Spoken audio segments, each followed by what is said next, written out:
M. Mamadou Nying, donc le directeur général du groupe ITECOM Sénégal.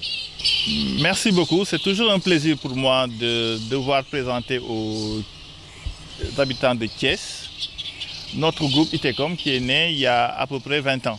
ITECOM donc fêtera cette année ses 20 ans en 2019-2020. 20 ans, c'est vraiment un parcours assez intéressant, mais un parcours qui nous a permis aussi de réaliser beaucoup de choses dans le domaine de l'enseignement supérieur et de la formation professionnelle.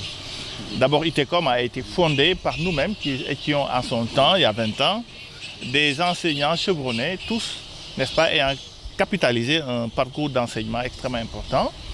Et d'un commun accord, nous avions mis nos forces ensemble et une synergie d'ensemble pour mettre en place une institution d'enseignement supérieur ancrée dans les valeurs africaines, ouverte dans le monde et qui prend en charge les besoins de formation de nos populations. 20 ans nous a permis de passer de 500 étudiants à aujourd'hui près de 3000 étudiants, environ 100 employés qui y travaillent, mais aussi 250 enseignants vacataires qui gagnent leur vie dans notre enseignement, avec évidemment un parcours que je dirais satisfaisant, où nous avons aujourd'hui plus de 12 de nos diplômes qui ont été accrédités par la Conférence africaine et malgache pour l'enseignement supérieur. ITECOM est aussi membre titulaire de l'AUF, l'Agence des universités francophones, membre titulaire du CAMES, parce que le CAMES, nous avons fait passer 14 diplômes et certains de nos enseignants, dont moi-même, ont été élevés au grade d'officier des palmes académiques du CAMES.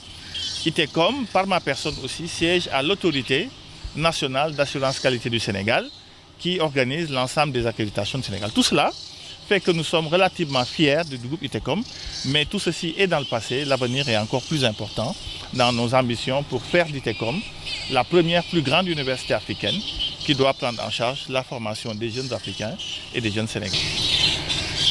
À la fois un sentiment de satisfaction, mais aussi un petit sentiment de déception, je devrais dire.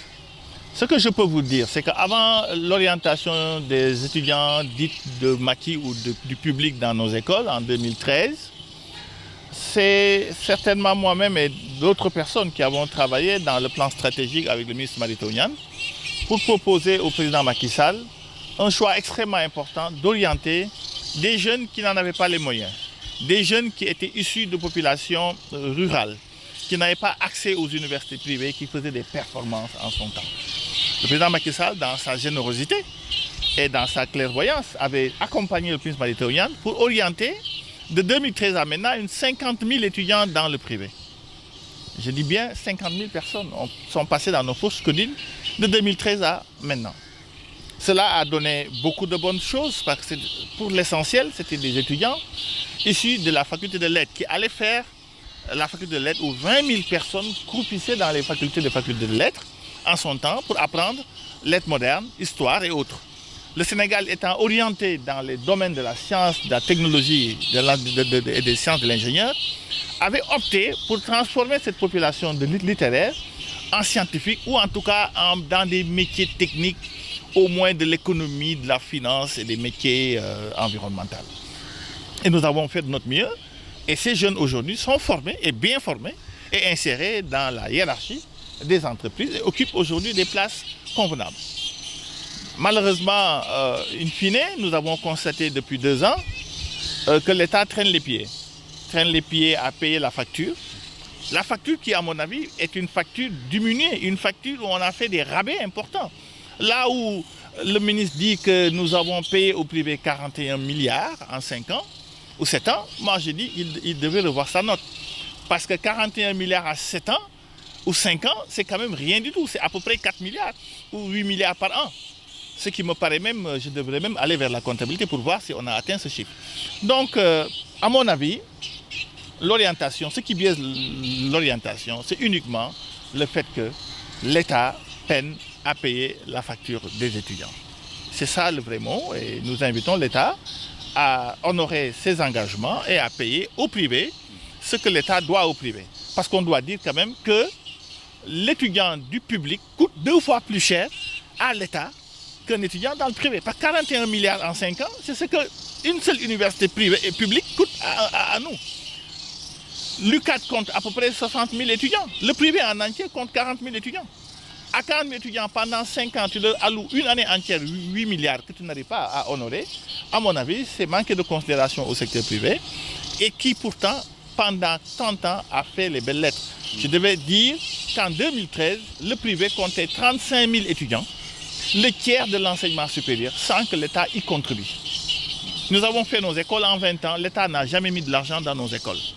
C'est parce que nous avons accepté d'accompagner l'État et que le président Macky Sall a eu la clairvoyance d'envoyer des étudiants dans le privé qu'aujourd'hui, ces jeunes étudiants sénégalais ont pu bénéficier de formations de pointe telles que la logistique, l'électromécanique, les sciences de l'ingénieur dans nos écoles, bien qu'ayant fait des formations initiales qui les prédestinaient à faire des lettres modernes ou des sciences où le Sénégal avait besoin en tout cas de main-d'œuvre qualifiée dans les domaines des sciences et techniques. L'enseignement supérieur et le privé est un domaine régalien de l'État. Notre mission est de former. Notre mission est d'accompagner l'État dans sa mission de former les populations.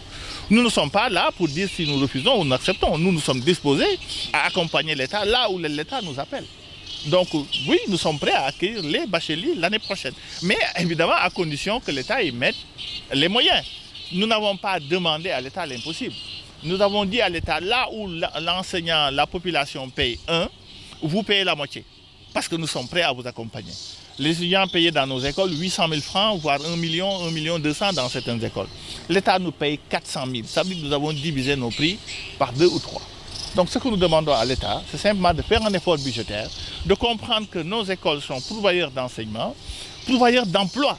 Chaque école emploie au moins 50 à 100 personnes en CDI. Imaginez le nombre d'écoles qu'il y a dans cette école et l'emploi que nous générons et les formations diplômantes que nous donnons qui sont respectées et enviées par l'Afrique. Le Congo, la Côte d'Ivoire, le Gabon, 27 pays d'Afrique nous envoient leurs étudiants et viennent en masse se former dans nos écoles. L'État a emboîté le pas et nous avons salué l'effort de l'État. Nous ne minimisons pas l'argent que l'État a mis dans nos écoles, mais il faut que l'État aussi comprenne que nous avons fait des efforts en réduisant le prix. C'est parce que nous croyons au Sénégal, nous croyons à l'enseignement de nos pays et nous croyons à la formation de nos jeunes. Oui, nous sommes prêts à les accepter. Nous sommes juste en train de demander que l'État honore, n'est-ce pas, ces engagements qu'il avait pris.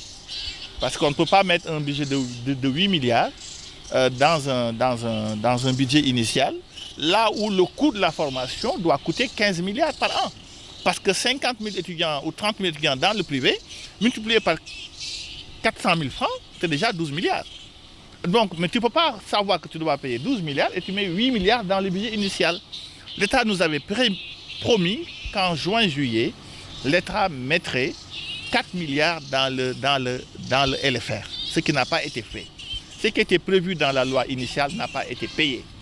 Donc, nous avons juste lancé une alerte, nous avons terminé nos enseignements, il est mois de juillet-août, ça veut dire que nous avons terminé l'essentiel de la formation. C'est parce que nous avons compris que l'État avait peut-être des difficultés ou avait des réménagements à faire. Mais nous lançons l'alerte, nous sommes prêts à une discussion avec l'État, mais nous demandons et nous exigeons que l'État honore ses engagements par rapport... Ah ben non, ça ne peut pas être interrompu, nous sommes ouverts. Nous avons une organisation, un cadre unitaire qui s'est réuni, composé de cadres, composé de directeurs d'école, fondateurs, qui comprennent les enjeux de la formation, qui ont investi des milliards. Chaque institution coûte des milliards, c'est beaucoup d'argent que des Sénégalais ont consenti à mettre dans la formation. Ils auraient pu les mettre ailleurs. Et nous avons décidé de l'amener dans la formation qui nous semble être la chose la plus importante dans un pays. L'agriculture et la formation des jeunes, pour nous a paru être le secteur où chaque Sénégalais doit investir un temps soit peu pour accompagner l'État. Nous l'avons fait en son temps. Ce que nous demandons, il n'y a pas de rupture dans la communication avec l'État. C'est juste que l'État est en train de voir comment il va trouver des solutions pour honorer sa dette et que nous puissions reprendre les choses correctement d'ici la rentrée.